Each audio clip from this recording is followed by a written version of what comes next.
La paix aux 7 chemins des Esséniens était la somme suprême de leur enseignement ésotérique. Leur arbre de vie et leur communion enseignaient à l'homme son rapport avec les 14 forces des mondes visibles et invisibles. La paix aux 7 chemins lui expliquait sa relation avec lui-même et avec ses prochains, et lui montrait comment créer la paix et l'harmonie dans les 7 catégories de la vie. L'harmonie pour les Esséniens signifiait la paix avant tout. Ils considéraient que la vie humaine pouvait être divisée en 7 compartiments. Compartiment physique, compartiment mental, compartiment émotionnel, compartiment social, compartiment culturel, compartiment du rapport avec la nature et compartiment du rapport avec le cosmos entier. L'homme, dans leur conception, est doté de 3 corps fonctionnant dans chacun de ces départements. Un corps pensant, un corps sensible et un corps agissant. Le pouvoir le plus important du corps pensant est la sagesse. Le pouvoir le plus important du corps sensible est l'amour.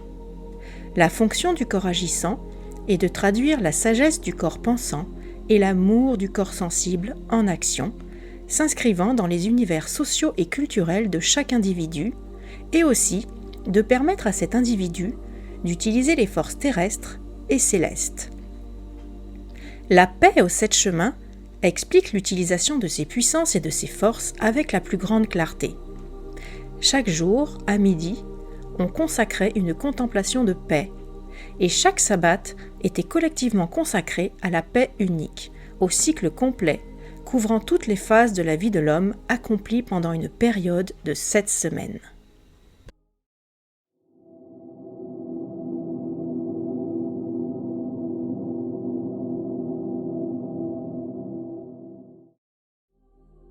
Le mot employé par les Esséniens pour désigner le corps physique en araméen et en hébreu signifiait la fonction du corps, le fait d'agir et de se déplacer.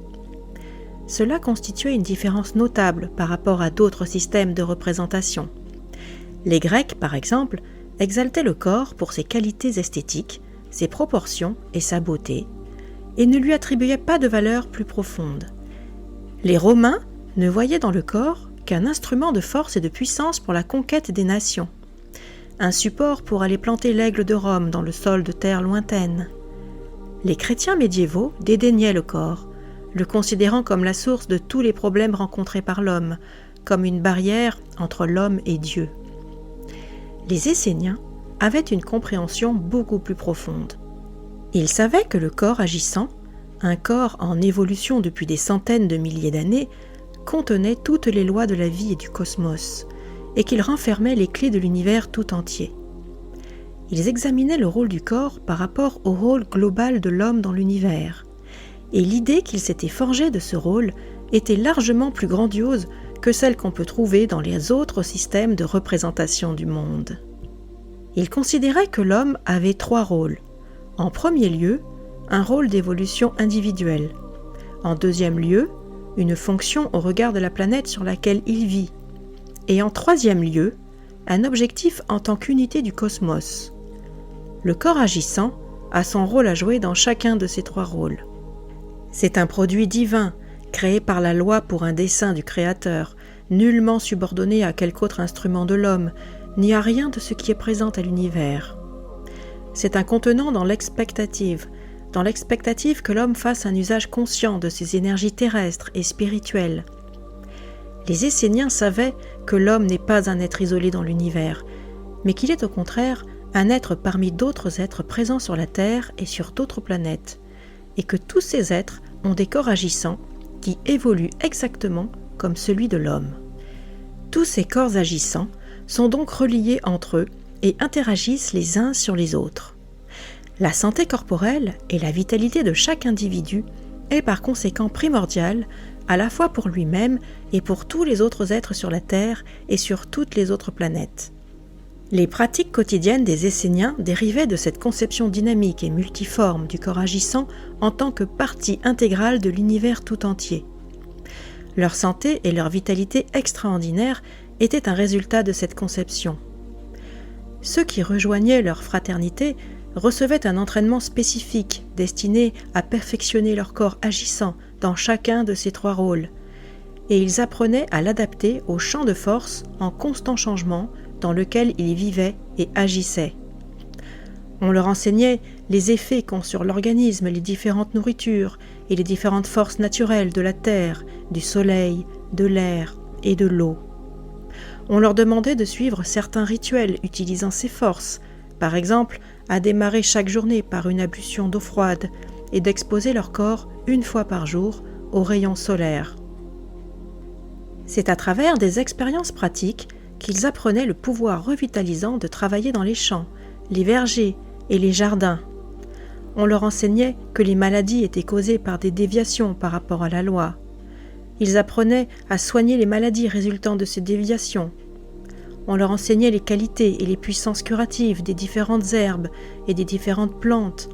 Ils apprenaient l'héliothérapie et l'hydrothérapie et le régime approprié pour chaque mal. On leur enseignait à respirer correctement. Ils apprenaient le pouvoir de la pensée sur le corps agissant.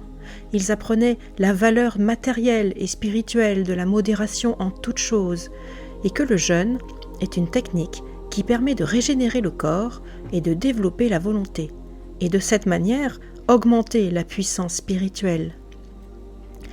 Ces pratiques apportaient la paix et l'harmonie au corps agissant, mais jamais on y accordait une importance plus grande que la normale.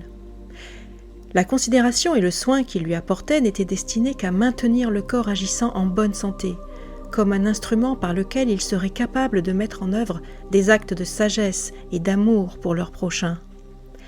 De cette manière, le corps agissant participait à l'évolution de l'individu, de la planète et du cosmos, permettant de ce fait à l'individu de devenir un co-créateur aux côtés de la loi et de Dieu.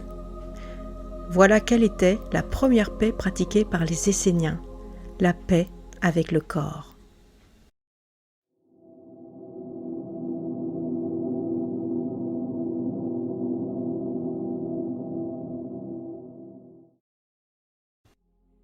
La quintessence de l'enseignement de la paix aux 7 chemins était la paix avec l'esprit. L'esprit, dans la terminologie essénienne, étant le créateur de la pensée. Les Esséniens considéraient la pensée comme une force supérieure, plus puissante que la force du sentiment ou de l'action, parce qu'à l'origine de ces 2 dernières. La totalité des pensées d'un individu était appelée son corps pensant. La totalité des pensées contenues dans les centaines de millions de corps pensants présents à la surface de la Terre forment le corps pensant planétaire. Et la totalité de toutes les pensées supérieures présentes dans l'univers forme le corps pensant cosmique, autrement dit un océan cosmique de pensée. Les Esséniens considéraient que le corps pensant d'un individu, comme son corps agissant, possède 3 fonctions. Une fonction individuelle, une fonction planétaire et une fonction cosmique. Sa fonction individuelle est d'utiliser la puissance de la pensée afin de guider et de diriger les courants de pensée dans le corps sensible de l'individu, et de guider et de diriger les actions du corps agissant de l'individu. Le corps pensant est capable d'exercer cette fonction parce qu'il compénètre et passe à travers le corps sensible et le corps agissant. La fonction planétaire est d'élaborer des pensées nobles et supérieures pour le compte du corps pensant planétaire. Les pensées d'un individu forment un champ de force autour de lui, comparable au champ magnétique qui s'étend autour d'un pôle magnétique. Prises dans un mouvement centrifuge constant, les pensées de l'individu sont éjectées vers l'extérieur du champ magnétique. Et à l'inverse, l'individu reçoit des courants de pensée en provenance du corps pensant planétaire auquel il participe. Chaque individu vit, se déplace, pense, sent et agit de cette manière dans cet environnement planétaire de pensée auquel il contribue lui-même constamment. Il est responsable de toutes les pensées qu'il émet. La 3e fonction du corps pensant, sa fonction cosmique, n'est pas aisée à accomplir. L'océan cosmique de la pensée, duquel l'atmosphère planétaire de pensée qui entoure la Terre n'est qu'une partie infinitésimale, se compose de toutes les pensées qui se sont élevées assez haut pour se libérer des forces planétaires les rattachant à leur planète particulière. Seuls ces courants de pensée, les plus élevés, ceux qui ont surmonté l'attraction universelle planétaire de leur atmosphère planétaire, alimentent l'océan cosmique infini de la pensée. L'océan cosmique de la pensée représente la perfection de la loi, l'omnipotence de la loi et l'omniprésence de la loi. Il a toujours existé et il existera toujours. Il est plus ancien que n'importe laquelle des autres planètes du système solaire lui-même ou que les systèmes galactiques ou ultragalactiques. Éternel et infini, il dirige toutes les étapes de l'évolution cosmique et planétaire dans l'océan cosmique infini de la vie. La fonction cosmique des corps pensants de chaque individu est de créer des pensées tellement élevées qu'elles puissent se couler dans l'océan cosmique de la pensée. Les Esséniens considéraient que le corps pensant est le don le plus grand que le Créateur ait fait à l'homme. Car c'est cela, et ce n'est que cela, qui lui donne la capacité de prendre conscience de la loi, de la comprendre, de travailler en harmonie avec elle, de percevoir ses manifestations dans tout ce qui l'entoure, en lui-même, dans chaque cellule et dans chaque molécule de son corps physique, dans tout ce qui est, et de prendre la mesure de son omniprésence et de son omnipotence. En prenant conscience de la loi, en la comprenant, en agissant en harmonie avec elle, l'homme devient un co-créateur avec Dieu. Il n'y a pas de valeur plus grande ou plus élevée dans l'univers. La pensée est donc le plus grand des trésors possédés par l'homme. C'est sa force la plus puissante et son titre de gloire. Avec elle, l'homme détient la capacité et la liberté d'accomplir ce qu'il veut vraiment faire, de réaliser n'importe laquelle de ses aspirations qui soit en harmonie avec la loi, et de vivre de ce fait dans la perfection éternelle qui est la loi. Si l'homme pense en harmonie avec la loi, il est capable de remédier à tout ce qu'il a créé dans le passé, en harmonie là aussi. Il peut recréer son corps pensant, son corps sensible et son corps agissant. Il peut guérir toutes les maladies de son corps physique et établir une harmonie complète dans son environnement et dans son monde. Mais si les courants de la pensée à l'intérieur du corps pensant ne sont pas en accord avec la loi, rien d'autre ne pourra établir l'harmonie dans le monde de l'individu. Les Esséniens savaient que seule une petite minorité de l'humanité était capable de mettre à profit la grande capacité du corps pensant. Ils savaient que la majorité des hommes utilisent leur corps pensant tout à fait au petit bonheur la chance et sont inconscients de ce que leurs pensées peuvent construire ou détruire. Une succession presque automatique de pensées, d'idées et de groupes d'idées traverse leurs esprits sans direction consciente. Pourtant, même de tels éléments de pensée incontrôlés peuvent créer des forces puissantes qui traversent le corps sensible et le corps agissant, peuvent pénétrer dans chaque atome et chaque cellule, faisant entrer chaque particule en vibration. Et ce sont ces vibrations qui sont à l'origine de radiations harmonieuses ou discordantes selon la nature de la pensée. Si l'homme ne se rend pas compte consciemment de la loi, il en dévie sans le savoir, car il entre dans le champ d'action de forces discordantes, l'incitant à dévier de la loi. Ce sont ces déviations qui sont à l'origine de toutes les imperfections dans le monde de l'individu, de toutes les limitations et de toutes les négations qui affectent ses pensées, ses sentiments et son bien-être, dans son environnement, dans la société et à l'échelle de la planète entière. Chaque fois que l'homme crée ou accepte une pensée inférieure, il accepte qu'une force inférieure pénètre dans son monde. La force inférieure, en fonction de la puissance de la pensée, réagit sur le corps sensible. Cela provoque un déséquilibre émotif dans le corps sensible, qui agit à son tour sur le corps physique. Ce déséquilibre cause automatiquement d'autres déviations, d'autres déséquilibres, d'autres maladies dans le corps sensible et dans le corps agissant. Et ces discordances, ces maladies, créent une atmosphère discordante autour de l'individu qui affecte les corps pensants, sensibles et agissants de tous les autres individus qui ne sont pas conscients de la loi et qui ne savent pas se protéger contre toutes ces pensées inférieures créées par une simple déviation individuelle en pensée.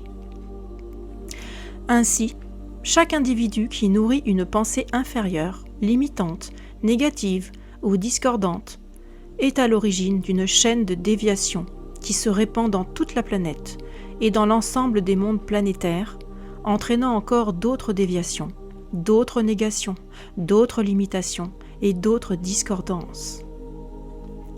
Cette discordance est contagieuse, exactement comme toutes sortes de maladies sont contagieuses. Mais les grands maîtres esséniens ont montré comment stopper ces vagues de discordance, directement à leur source, avant la formulation de la première pensée discordante. Ils ont enseigné à l'homme à penser droitement, à ne jamais dévier de la loi, à ne jamais recevoir ou accepter une pensée moins que parfaite. Ces grands maîtres ont également enseigné que l'homme est libre d'œuvrer dans le sens de la loi, s'il en éprouve le désir, et de créer toujours plus d'harmonie et de perfection dans son monde, et dans le monde extérieur à lui-même. L'homme s'efforce continuellement de trouver des manières d'améliorer ses conditions de vie. Mais trop souvent, il le fait sans respecter la loi. Il recherche la paix et l'harmonie par des moyens matériels, par l'évolution technique, par des systèmes économiques, sans savoir qu'il est impossible de remédier aux discordances qu'il a lui-même provoquées par des moyens matériels. L'océan de souffrance et de discordance que l'humanité a créé ne peut être détruit que si les hommes arrivent à mettre en œuvre la loi d'harmonie dans leur corps pensant. Ce n'est que par une coopération complète avec la loi que la paix et l'harmonie peuvent régner sur la planète. Voilà quel était l'enseignement des anciens Esséniens à propos de la paix de l'esprit.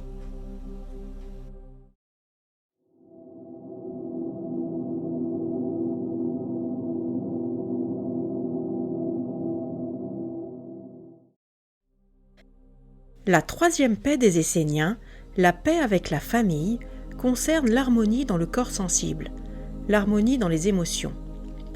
Par le terme de famille, les Esséniens désignaient les personnes appartenant au cercle proche de chaque individu, les gens avec lesquels chacun était en contact quotidiennement dans la vie courante et en pensée, sa famille, ses parents, ses amis et ses proches. Selon la tradition essénienne, l'harmonie avec ces personnes dépend des corps sensibles. La fonction naturelle des corps sensibles est d'exprimer de l'amour. Les grands maîtres, Jésus, Bouddha, Zoroastre, Moïse et les prophètes ont martelé ce message à l'humanité. L'homme a reçu le commandement d'aimer son Créateur avec l'ensemble de ses corps pensants, sensibles et agissants.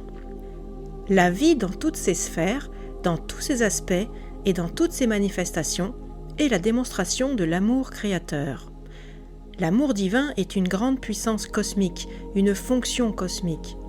C'est une loi qui s'applique à tous les corps de l'homme, mais tout particulièrement au corps sensible. Le corps sensible se compose de tous les courants de sentiments et d'émotions qu'un individu ressent et émet dans l'atmosphère qui l'environne.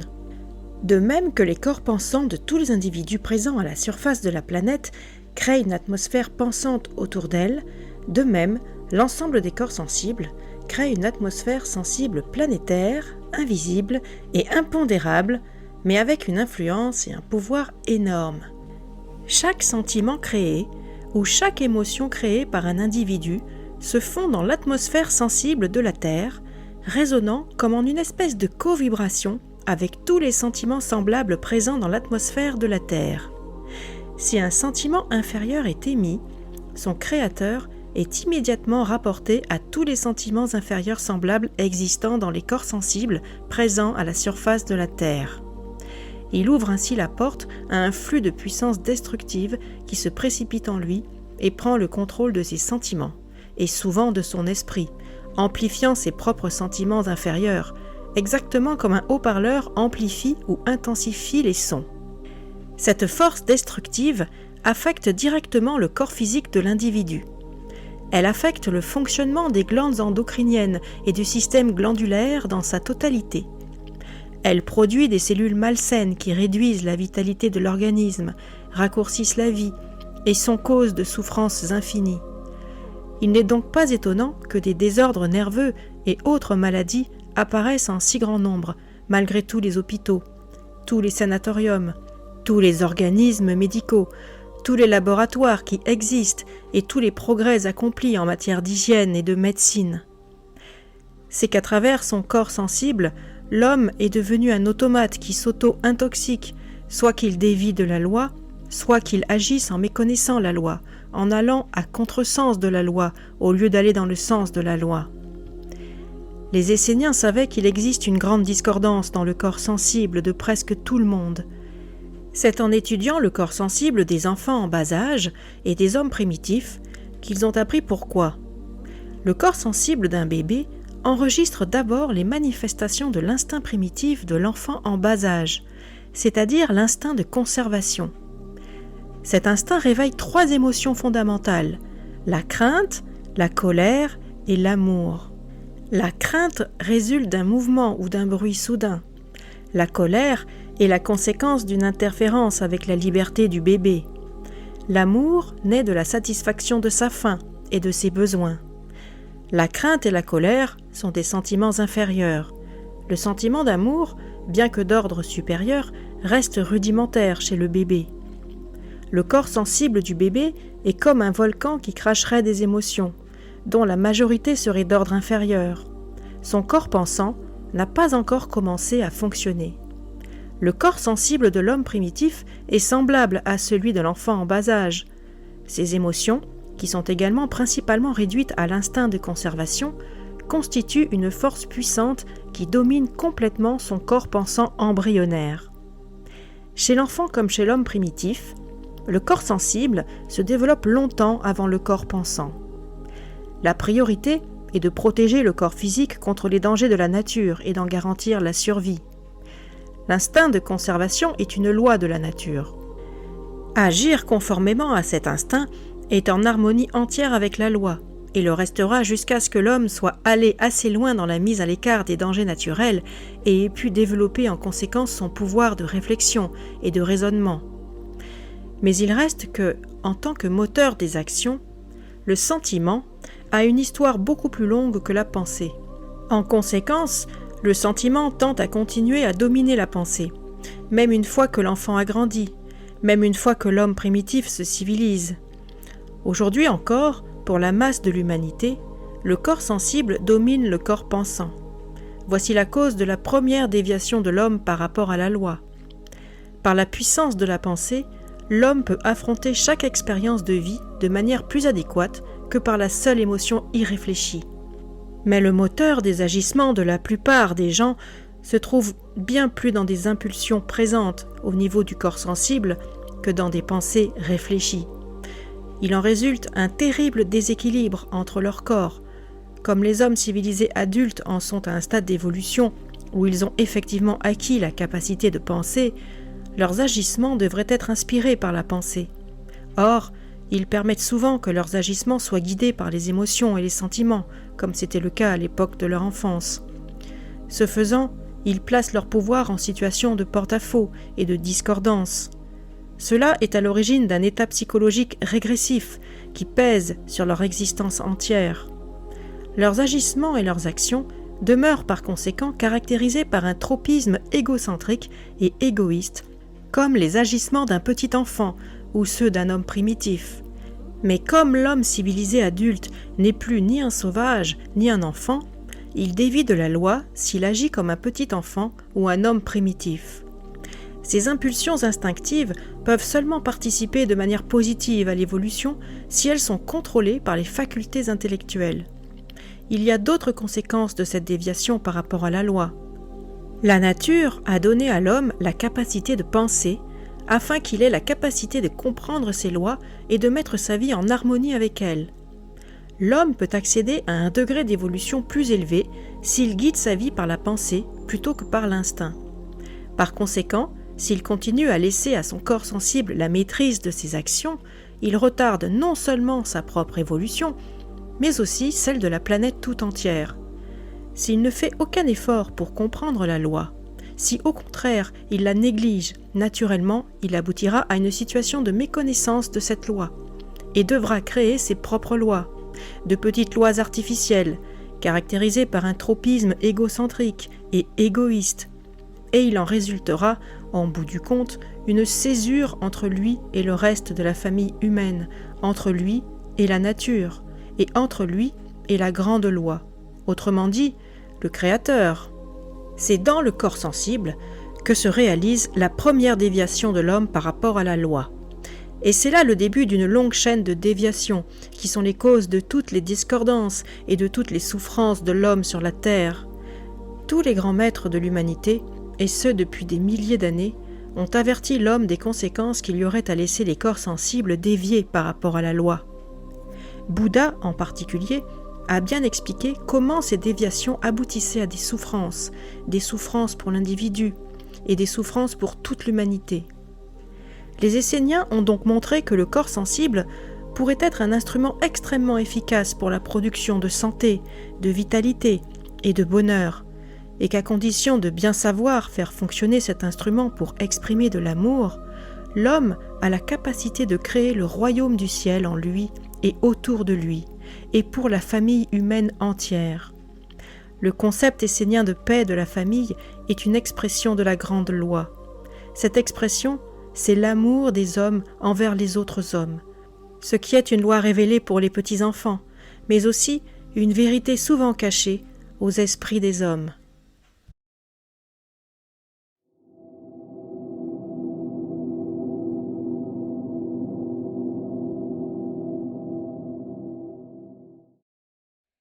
La quatrième paix des Esséniens renvoyait à l'harmonie entre les groupes de personnes, à la paix sociale et économique. L'humanité n'a jamais connu la paix sociale, à aucun moment de l'histoire. L'homme a toujours exploité l'homme par des moyens économiques. L'homme a toujours opprimé l'homme par des moyens politiques. L'homme a toujours supprimé l'homme par des moyens militaires. Les Esséniens savaient que ces injustices étaient causées par des déviations par rapport à la loi. Les déviations qui provoquent des discordances dans la vie personnelle de l'homme, dans ses corps agissants, pensants et sensibles, sont aussi celles qui produisent la richesse et la pauvreté, les maîtres et les esclaves, la guerre sociale. Les Esséniens considéraient que la richesse et la pauvreté résultaient toutes les deux de déviations par rapport à la loi. La richesse excessive, selon eux, reste concentrée dans les mains d'un petit nombre en raison même de l'exploitation de l'homme par l'homme, d'une manière ou d'une autre. Cela a toujours été à l'origine de la misère pour l'exterminateur comme pour l'exterminé. La majorité des hommes est en proie à des sentiments de haine et à des émotions destructives analogues. C'est justement cela qui aboutit à la formation d'un sentiment de crainte parmi les exploiteurs. Ce qu'ils craignent, c'est la révolte, c'est la perte de leur possession et même à l'extrême de leur vie. La pauvreté était tenue exactement de la même manière comme une déviation par rapport à la loi. Si un homme était pauvre, ce devait être à cause d'attitudes négatives au moment de penser, de sentir et d'agir.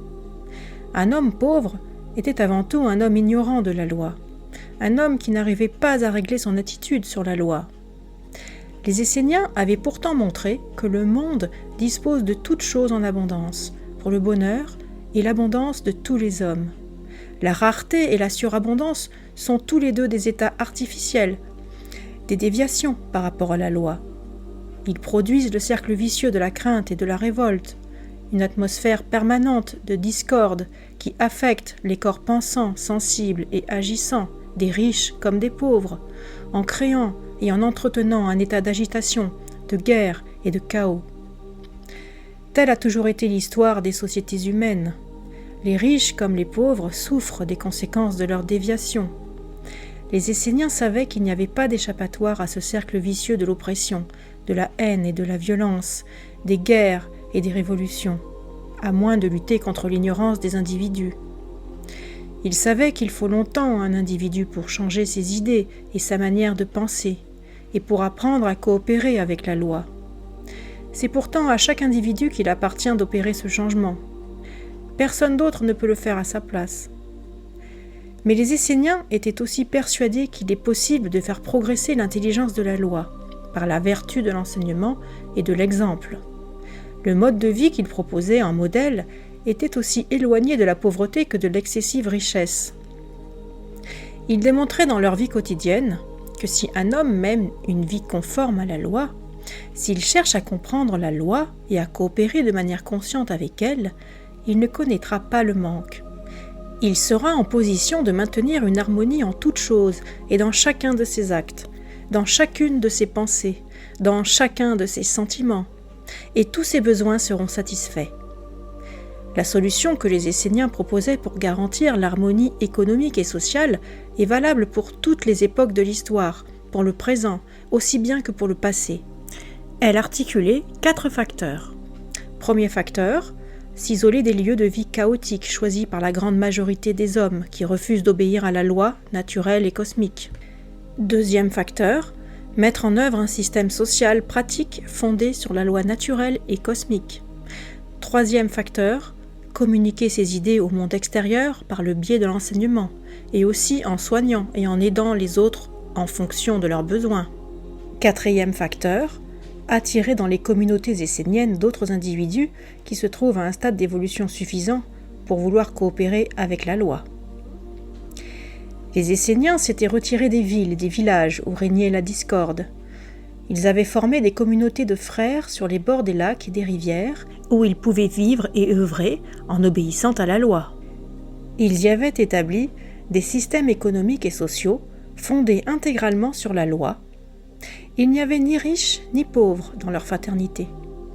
Nul n'éprouvait la nécessité de posséder quelque chose qu'il ne possédait pas, et nul ne possédait en excès des choses dont il ne faisait pas usage. Ils considéraient les deux situations comme aussi nocives l'une que l'autre. Les Esséniens ont démontré à l'humanité que le pain quotidien de l'homme, sa nourriture et ses besoins matériels peuvent être acquis sans excès d'effort à travers la connaissance de la loi. Les règles et les règlements stricts étaient inutiles, puisque tous vivaient conformément à la loi. L'ordre, l'efficacité et la liberté individuelle coexistaient toutes ensemble. Les Esséniens étaient extrêmement pratiques, et en même temps extrêmement spirituels et extrêmement intellectuels. Ils ne faisaient pas de politique, et n'adhéraient à aucune faction politique, car ils savaient que le désordre de la condition humaine ne pouvait être changé, ni par des moyens politiques, ni par des moyens militaires. Ils montraient par l'exemple que l'exploitation et l'oppression des autres étaient complètement inutiles. Pour beaucoup d'historiens spécialisés en histoire économique et sociale, les Esséniens furent les premiers réformateurs sociaux du monde, au sens plein du mot. Leur fraternité était partiellement communautaire. Chaque membre du groupe avait sa propre petite maison et un jardin assez grand pour y cultiver ce qu'il voulait. Mais il participait également aux activités communautaires chaque fois que sa participation était requise. Par exemple, pour mener le bétail au champ, planter ou récolter les cultures, par ailleurs généralement pratiquées de manière extensive. Ils avaient une grande compétence en matière de techniques agricoles et avaient rassemblé de vastes connaissances sur la vie des plantes, les caractéristiques des sols et les conditions climatiques. Dans des zones pratiquement désertiques, ils arrivaient à faire pousser une grande quantité de fruits et de légumes de la plus haute qualité, et de manière tellement abondante qu'ils dégageaient périodiquement un surplus qu'ils distribuaient aux nécessiteux. Leur connaissance scientifique était tellement étendue qu'ils pouvaient se permettre de faire tout cela en y consacrant un nombre relativement réduit d'heures par jour, ce qui leur laissait beaucoup de temps pour l'étude et pour leurs pratiques spirituelles. La nature était leur Bible. Pour eux, le jardinage était une manière d'étude, une clé pour la compréhension de l'univers tout entier, une pratique qui recélait toutes ses lois, tout comme le corps agissant. Ils lisaient et étudiaient le grand livre de la nature durant toute leur vie, dans toute leur communauté, et cette nature était pour eux une source inépuisable de connaissances, aussi bien que d'harmonie et d'énergie. Quand ils bêchaient leur jardin et alignaient leurs plantations, ils étaient en communion avec les choses qui poussent, avec les arbres, avec le soleil, avec le sol, avec la pluie. C'est de toutes ces forces qu'ils recevaient leur éducation, leur plaisir et leur divertissement. Une des raisons qui explique leur grand succès était leur attitude envers leur travail. Ils ne le considéraient pas comme travail en tant que tel, mais comme un moyen d'étudier les forces et les lois de la nature. C'est en cela que le système économique différait de tous les autres. Les légumes et les fruits qu'ils produisaient étaient des résultats fortuits de leur activité. Leur vraie récompense était la connaissance, l'harmonie et la vitalité qu'ils acquéraient dans le but d'enrichir leur vie. Le jardinage était pour eux comme un rituel.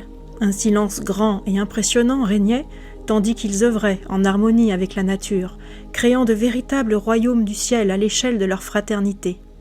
Leur organisation économique et sociale était seulement un élément de leur système de vie et d'enseignement. Ils la considéraient comme un moyen pour une fin, pas comme une fin en soi. Il y avait ainsi une unité et une harmonie dynamique dans toutes leurs activités, dans toutes leurs pensées, dans tous leurs sentiments et dans toutes leurs actions. Tous donnaient librement de leur temps et leur énergie sans regarder les contributions des autres. À travers cette harmonie acquise au sein de chaque individu, l'évolution individuelle progressait de manière constante. Les Esséniens savaient que faire changer les gens, autrement dit l'humanité dans son ensemble, était une tâche qui requérait de nombreuses générations. Mais ils envoyèrent dans le monde des maîtres et des guérisseurs issus de leur fraternité, dont les vies et les actions manifesteraient les vérités qu'ils professaient et peu à peu aboutiraient au progrès de la connaissance humaine et du désir de vivre en accord avec la loi.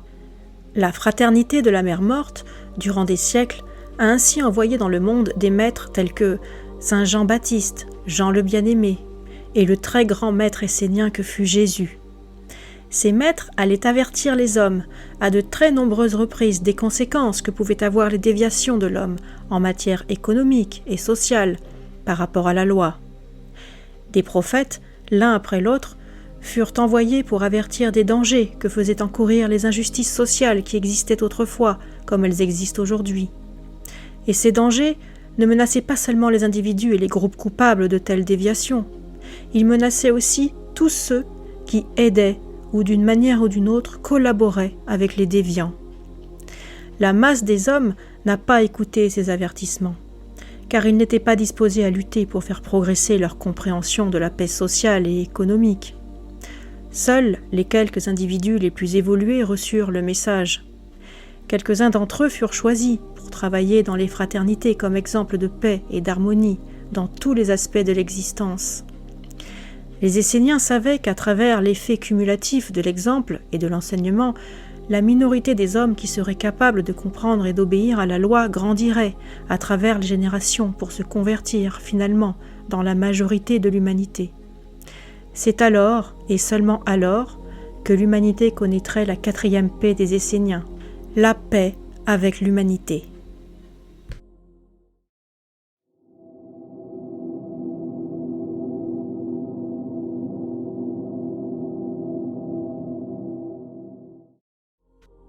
La paix avec la culture se rapporte à l'utilisation des chefs-d'œuvre de la sagesse de tous les âges, y compris de l'âge présent. Les Esséniens soutenaient que l'homme n'est capable de prendre la place qui lui revient dans l'univers que s'il absorbe le plus possible de connaissances relatives aux grands enseignements, c'est-à-dire les enseignements qui ont été dispensés par des maîtres de sagesse. Conformément à leur tradition, ces chefs-d'œuvre représentaient 1/3 de la somme totale des connaissances. Ils considéraient qu'il y avait 3 voies d'accès à la vérité. La première est la voie de l'intuition, celle qu'a suivi les mystiques et les prophètes. Une autre voie d'accès est celle de la nature, celle choisie par les scientifiques. La troisième est la voie de la culture, celle des chefs-d'œuvre de la littérature et des arts. Les Esséniens conservaient dans leur communauté un grand nombre de précieux manuscrits qu'ils étudiaient sans cesse, selon une méthode qui n'a rien à voir avec celle dont on trouve trace dans les autres écoles de pensée de l'Antiquité. Cette méthode d'étude se fondait en effet sur les 2 premières voies d'accès à la vérité, l'intuition et la nature. Par intuition, ils s'efforçaient d'appréhender l'intuition originale du maître et ainsi d'élever leur propre degré de conscience. Par l'observation de la nature, dont les grands maîtres avaient tiré des comparaisons pour communiquer leurs connaissances intuitives aux masses, les Esséniens reliaient leurs propres intuitions aux enseignements des maîtres. C'est par cette comparaison continuelle entre la nature, leurs propres intuitions et les grands chefs-d'œuvre de la culture que les Esséniens parvenaient à garantir leur propre évolution individuelle. Ils considéraient aussi qu'il était du devoir de tout homme de faire sienne la sagesse contenue dans ces chefs-d'œuvre, de sorte que l'expérience, la connaissance et la sagesse déjà accumulées par les générations précédentes puissent être réutilisées. Sans ces enseignements, le progrès et l'évolution de l'humanité seraient ralentis de beaucoup, puisque chaque génération aurait à repartir de zéro. En termes de culture universelle, à chaque génération, l'homme ajoutait quelque chose de neuf à la planète et devenait de la sorte un créateur, un co-créateur avec Dieu. Ainsi, il remplissait sa fonction sur la planète en continuant le travail de la création. La culture universelle revêt une grande valeur pour l'humanité pour deux raisons. D'abord, elle représente les idéaux les plus élevés que l'humanité se soit jamais fixés. En second lieu, elle représente une espèce de synthèse intégrale des connaissances que l'homme a pu rassembler sur les problèmes de la vie et sur les solutions qu'on peut y apporter. Cette somme de connaissances a été créée par des individus hautement évolués, des maîtres qui avaient trouvé en eux la puissance nécessaire pour entrer en contact avec les sources universelles de la connaissance, de l'énergie et de l'harmonie qui existent dans l'océan cosmique de la pensée. On voudra pour preuve de ce contact le fait que les Esséniens étaient parvenus à guider les forces de la nature de manière consciente et selon des modalités que l'on qualifierait aujourd'hui de miracles. Ces manifestations de leur puissance attirèrent à leur côté un certain nombre de disciples qui étaient assez avancés dans leur propre évolution pour comprendre la signification profonde de l'enseignement des maîtres. Ces disciples ont essayé de préserver les vérités enseignées en recueillant les paroles de leurs maîtres. C'est là que se trouve l'origine de tous les grands chefs-d'œuvre de la littérature universelle. Les vérités contenues dans ces chefs-d'œuvre sont éternelles. Leur validité est établie une fois pour toutes. Elles proviennent de la source unique, inchangée, éternelle de toute la connaissance. Les lois cosmiques et naturelles, la nature, la conscience intérieure de l'homme sont identiques aujourd'hui à ce qu'elles étaient il y a 2 ou 10 000 ans.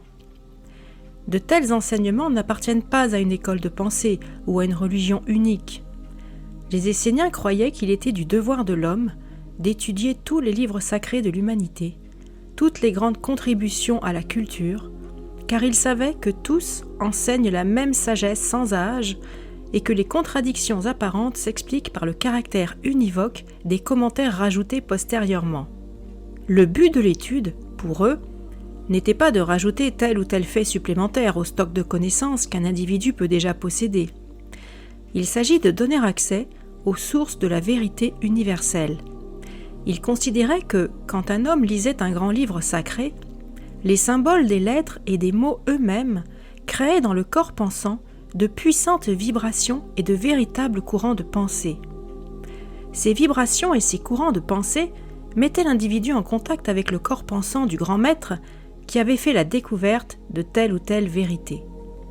Tout cela mettait à disposition de l'individu une source de connaissance, d'harmonie et d'action qui aurait été inaccessible autrement. Voilà quelle est la grande valeur, la signification interne de la 5e paix des Esséniens.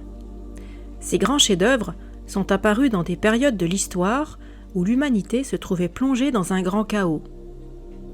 Les constantes déviations de l'humanité par rapport à la loi ont pu sembler aboutir par moments à la confusion et à la rupture, menacer ou provoquer complètement la désintégration de l'ordre, de la société et du mode de vie. C'est dans de telles périodes que sont apparus de grands maîtres, dont la première vertu était de montrer la voie à suivre à leur peuple. Des maîtres tels que Zoroastre, Bouddha, Moïse, Jésus ont ouvert de nouveaux horizons et apporté de nouveaux espoirs à l'humanité. Ils ont dispensé leurs enseignements sous 2 formes. Le premier enseignement consistait en paraboles tirées de la nature, des images qui pouvaient être comprises par tout un chacun. Le deuxième enseignement, qui n'était dispensé qu'à une petite minorité de disciples évolués, était transmis directement de la conscience du maître à la conscience du disciple. Le premier enseignement était contenu dans les livres exotériques, et les historiens s'en réfèrent comme aux traditions écrites. L'autre enseignement était dit « tradition non écrite » et correspondait à l'enseignement ésotérique consigné par les disciples pour eux-mêmes, non pour la masse du peuple. Mais même les disciples n'ont pas toujours bien compris la sagesse des maîtres et ne l'ont pas toujours interprétée correctement. Très peu, ce qui s'appelle très peu, de livres contemporains recueillent les enseignements exactement tels que les maîtres les ont dispensés. Des milliers de personnes écrivent des livres aujourd'hui et des milliers de livres sont édités tous les ans. Avec une telle production de pages, il est inévitable que la grande majorité de ces publications soient de qualité médiocre, même les meilleures de celles qui proclament de pseudo-profondes vérités. En même temps, l'homme moderne consacre de moins en moins de temps à la lecture, et ce temps est surtout consacré à un matériel imprimé éphémère et généralement sans valeur, tandis que les chefs-d'œuvre accumulés au cours de l'histoire se remplissent de poussière sur les étagères des bibliothèques. Avant l'invention de l'imprimerie, seuls les manuscrits, auxquels on reconnaissait une grande valeur intrinsèque, étaient préservés. Seuls les livres extraordinaires étaient publiés. L'homme moyen ne savait ni lire ni écrire. Les difficultés que l'on rencontrait alors pour acquérir des connaissances étaient énormes. Les déplacements vers les centres d'apprentissage comportaient de grands dangers en raison de la situation politique instable dans la plupart des pays et du caractère primitif des conditions de transport. Les étudiants devaient effectuer de nombreuses années d'apprentissage avant d'être considérés comme dignes d'acquérir des connaissances, et ils devaient ensuite consacrer d'autres longues années à l'acquisition de ces connaissances. Les difficultés matérielles qu'il fallait vaincre pour publier un manuscrit étaient également très grandes. Du fait de ces obstacles, seules quelques œuvres, dues à de vrais génies, étaient mises à disposition des générations futures, et celles qui survivaient à cette espèce de sélection naturelle représentaient véritablement des échantillons d'une sagesse extrême. Les Esséniens soutenaient que la culture de l'humanité ainsi définie représentait le tiers de toute la sagesse disponible. Ils considéraient qu'elle était nécessaire à l'évolution de l'homme. C'était la seule manière d'acquérir une intelligence intégrale des lois de la vie par le contact avec l'océan cosmique de la pensée. Ce contact, à travers le corps pensant éternel de tel ou tel grand maître, constitue le but sacré et le privilège inestimable de la paix et de l'harmonie avec la culture.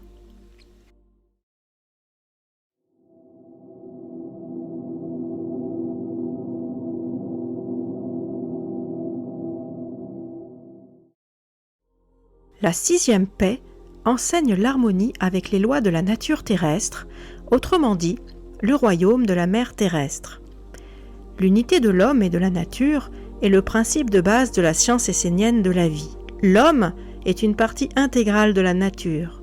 Il est gouverné par les lois et les forces de la nature. Sa santé, sa vitalité et son bien-être dépendent de son degré d'harmonie avec les forces de la terre et le degré d'harmonie de chaque individu, de chaque nation et de l'ensemble de l'humanité sera toujours en rapport direct avec l'observation par les hommes des lois terrestres. L'histoire universelle prouve que c'est en suivant la grande loi de l'unité entre l'homme et la nature que chaque nation a atteint son point le plus haut développement. Le moment d'épanouissement de la vitalité et de la prospérité des nations a toujours coïncidé avec le moment où les peuples ont mené une vie vouée simplement à la coopération avec la nature. Mais quand la nation ou la civilisation dévie de l'unité, elle se désagrège et disparaît inévitablement. Cette unité de l'homme et de la nature n'a jamais été aussi fortement transgressée qu'aujourd'hui. Les cités bâties par l'homme moderne sont en désaccord complet avec la nature. Les murs de pierre et de béton des villes sont des symboles de la séparation de l'homme d'avec la nature, de son mode de vie agressif, avec son besoin de subjuguer les autres ou d'établir avec eux une relation de compétition constante. Sa vie actuelle, qui est centralisée, technique et mécanisée, crée un abîme qui le sépare de la nature, un abîme qui n'a jamais été aussi large et aussi profond. L'unité avec la nature est la base de l'existence de l'homme sur la planète. C'est le fondement de tous les systèmes économiques, de tous les rapports sociaux entre les groupes de personnes. Sans elle, la civilisation actuelle, comme celle du passé, est condamnée à aller vers le déclin et l'affaiblissement. Les Esséniens tenaient cette loi de l'unité comme la norme de la vie quotidienne de l'homme dans l'univers matériel.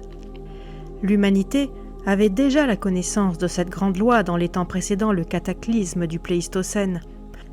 Selon les traditions basées sur des hiéroglyphes sumériens inscrits il y a environ 10 000 ans, la vie de l'homme antédiluvien se déroulait principalement dans les forêts et était inséparable de la vie de la forêt. Cet homme est appelé par les scientifiques Homo sapiens sylvanus.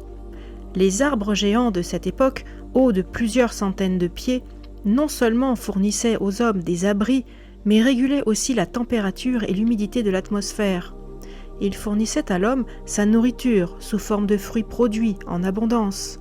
L'occupation principale de l'homme était les arbres.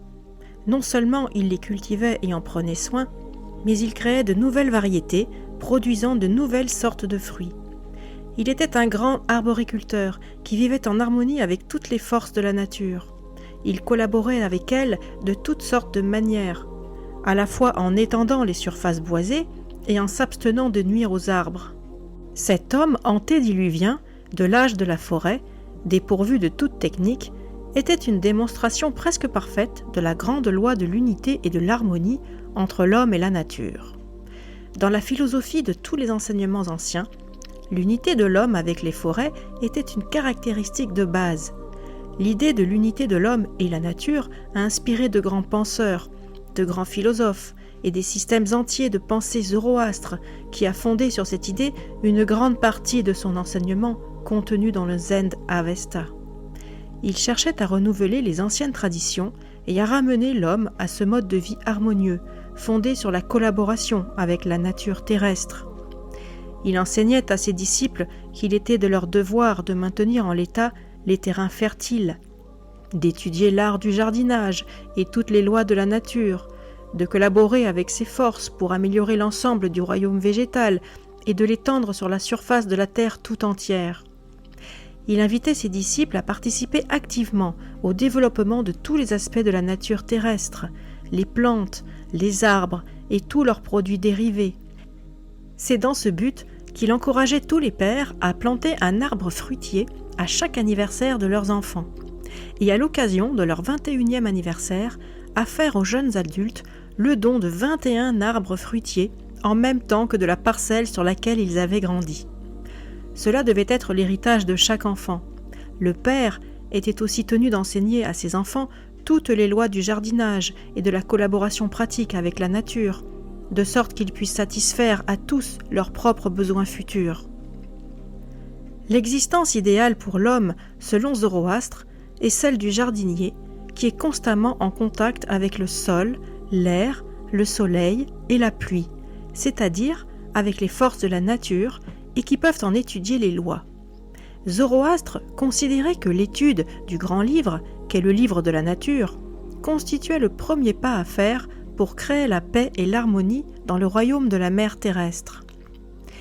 L'enseignement de cette unité entre l'homme et la nature est apparu en Inde juste après le Zen Avesta, dans la philosophie védique du brahmanisme, dans les Upanishads et plus tard dans l'enseignement de Bouddha. La loi brahmanique de l'un, tu es cela, exprimait l'unité de tout ce qui existe, de l'univers, de l'homme, de la nature. Les sages de l'Inde étaient des hommes de la forêt, vivant en harmonie complète avec toute la création. Bérosus, le prêtre chaldéen, a bien décrit cette vie naturelle dans la forêt. Mais c'est le 2e chapitre de l'évangile essénien de Jean qui contient l'expression la plus complète et la plus poétique de l'unité entre l'homme et la nature. Là, Jésus emprunte l'ensemble de son vocabulaire au champ sémantique de la nature pour montrer que l'homme fait intégralement partie de cette nature. C'est Jésus qui a lancé le dernier avertissement concernant cette unité entre l'homme et la nature et la nécessité qu'il y a d'y revenir. L'homme antédiluvien l'homme zoroastrien, le brahmane, le bouddhiste, les esséniens, tous considèrent que la forêt et la nature sont l'ami et le protecteur de l'homme, la mère satisfaisant tous ses besoins terrestres. Ils ne la considèrent jamais comme une force étrangère à combattre et à conquérir, comme le fait l'homme moderne. Les deux symboles, la forêt et le mur en pierre, résument la différence radicale qui sépare les conceptions antiques et modernes de la nature, entre la coopération harmonieuse et paisible d'une part, et d'autre part, les murs de pierre des villes, la destruction de la flore, du sol et du climat. L'homme doit aujourd'hui, plus qu'à aucun autre moment de son histoire, apprendre à vivre en harmonie et en paix avec la nature. Dans d'énormes régions de la Terre, son action détériore la couverture végétale jusqu'à la faire disparaître. Jamais auparavant, les forêts n'avaient subi une telle déprédation, non seulement dans 1 ou 2 pays, mais sur les 5 continents. Par suite de ce manque de coopération avec la nature, les surfaces désertiques augmentent dans le monde, la sécheresse est de plus en plus fréquente, les inondations inondent périodiquement la terre ferme. Il y a une détérioration indubitable du climat, des périodes de froids excessifs, puis de canicules, des hordes croissantes d'insectes, parasites, ruinent les récoltes dans le monde entier. Au lieu de suivre la noble tradition des Esséniens, l'homme contemporain méconnaît la grande loi de l'unité et de la coopération avec la nature et semble condamné à détériorer son héritage, car il refuse de lire le grand livre ouvert de la nature qui recèle toutes les lois de la vie et montre à l'homme la voie du bonheur croissant. Les enseignements esséniens contiennent la seule manière d'organiser la vie de l'homme sur cette planète, le seul fondement possible pour une humanité saine, pour la paix dans le royaume de la mer terrestre.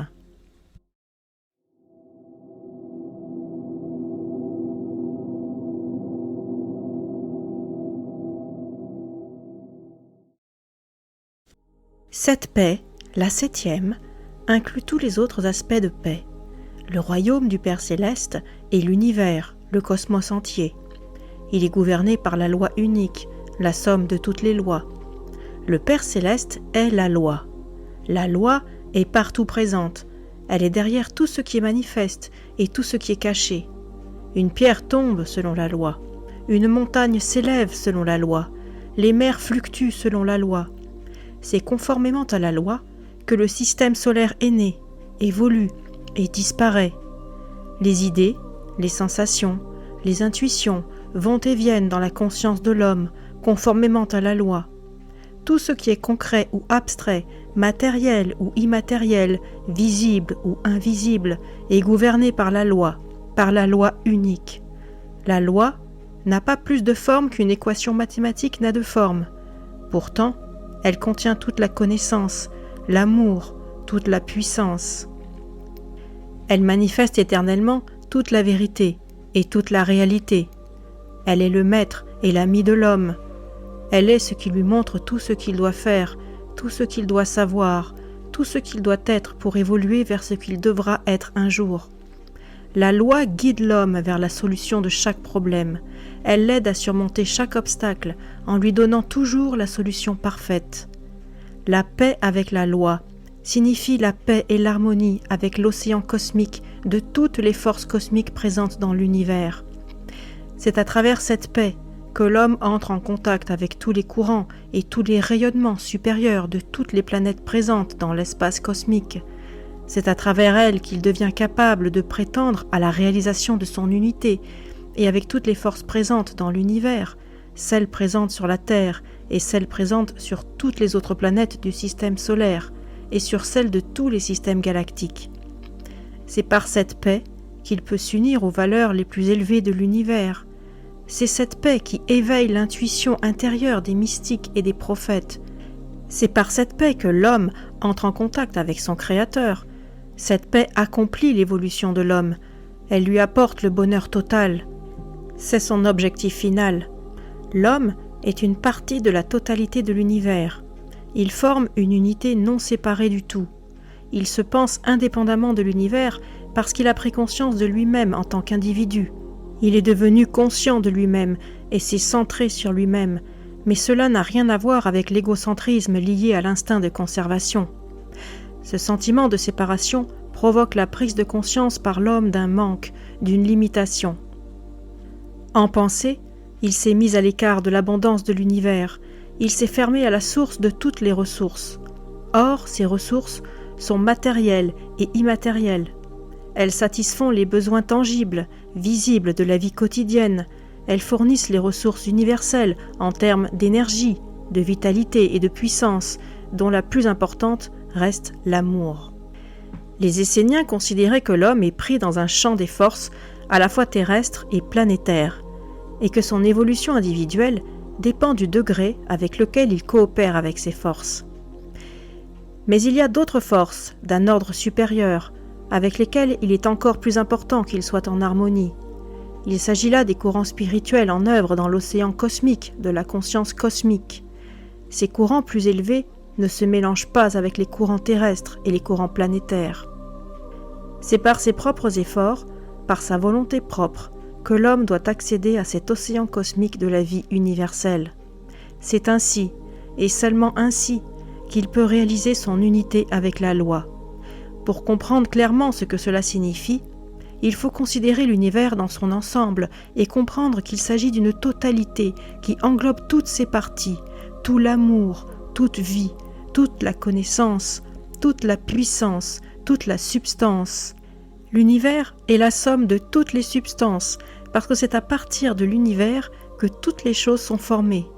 C'est la somme de l'amour qui est omniprésent, car l'amour est la source suprême et la force cohésive qui unit l'univers dans toutes ses parties. L'homme ne peut pas plus s'extraire de cette totalité qu'une cellule de son corps ne peut être indépendante de ce corps. Les Esséniens distinguaient trois parties dans l'homme, le corps matériel, le corps sensible et le corps pensant. Mais ils étaient conscients que ces trois parties ne recouvraient pas une division réelle, car elles sont les trois parties d'un tout. Et le corps spirituel, d'une nature plus élevée, ne fait qu'un avec tout le reste de l'univers. Si l'homme n'arrive pas à comprendre ce que cela signifie, cela provoque un ensemble infiniment compliqué de limitations fallacieuses. Non seulement il se met à lui-même des obstacles pour ce qui est de la satisfaction de ses besoins, mais aussi pour ce qui est de ses capacités, de ses compétences, de ses facultés de penser, de sentir et d'agir. Il vit une vie médiocre en raison de ces limitations fallacieuses qu'il se fabrique à lui-même inutilement. La science moderne, qui a montré que l'homme n'exploite qu'une partie de ses capacités, ne fait que corroborer cet état de fait. Les enseignements esséniens contenaient déjà cette idée que la cause de cette situation était cette séparation dans laquelle l'homme vivait vis-à-vis de l'univers, autrement dit, le fait qu'il s'imposait à lui-même des limitations qui n'étaient qu'autant de résultantes de ses déviations par rapport à la loi. La paix avec le royaume du Père céleste n'est donc possible que dans la mesure où l'homme élimine ses déviations et apprend à coopérer avec la loi et établit la paix et l'harmonie avec chacun des aspects de la paix aux 7 chemins, avec les corps agissants, pensants et sensibles, avec la famille, l'humanité, la culture et la nature. Ce n'est qu'ainsi qu'il peut connaître la 7e paix, la paix totale. Les Esséniens prêchaient cette paix aux hommes afin qu'ils puissent surmonter toutes les limitations et entrer en contact avec leur source universelle, la même source à laquelle les grands maîtres, tout au long de l'histoire, ont uni leur conscience en délivrant leurs messages intuitifs, en montrant aux hommes comment devenir conscients de la loi, comment comprendre, comment travailler avec elle et comment la manifester dans l'action. L'histoire entière de l'humanité est l'histoire des limitations que l'homme s'impose à lui-même et des efforts qu'il a fournis pour les surmonter. Ces efforts ont été le fait d'individus, de groupes, de nations, et cela même à un niveau planétaire. Mais ils ont presque toujours été fournis de manière négative, discordante, aboutissant à des conflits et à d'autres déviations par rapport à la loi. Et en conséquence, ces efforts ont fini par précipiter l'homme dans de nouvelles limitations, de nouvelles discordances et de nouvelles césures mentales d'avec la source. Le royaume du Père céleste est toujours ouvert à l'homme. Son retour à la conscience universelle, à la source universelle est toujours possible. Une fois qu'il prend la décision d'effectuer ce retour et de s'y consacrer avec opiniâtreté, il peut toujours revenir à la source, au Père céleste dont il est issu et dont il n'a jamais été en réalité séparé. La grande paix des Esséniens enseigne à l'homme comment revenir en arrière, comment faire le dernier pas pour s'unir à l'océan cosmique dans lequel sont venus se fondre les rayonnements supérieurs de l'univers entier, et comment réaliser une union complète avec le Père céleste, avec la totalité de la loi unique. Tel était le but dernier des Esséniens, telle était la paix qui gouvernait chacune de leurs pensées, chacun de leurs sentiments et chacune de leurs actions. Tel est le but dernier que l'humanité entière un jour atteindra.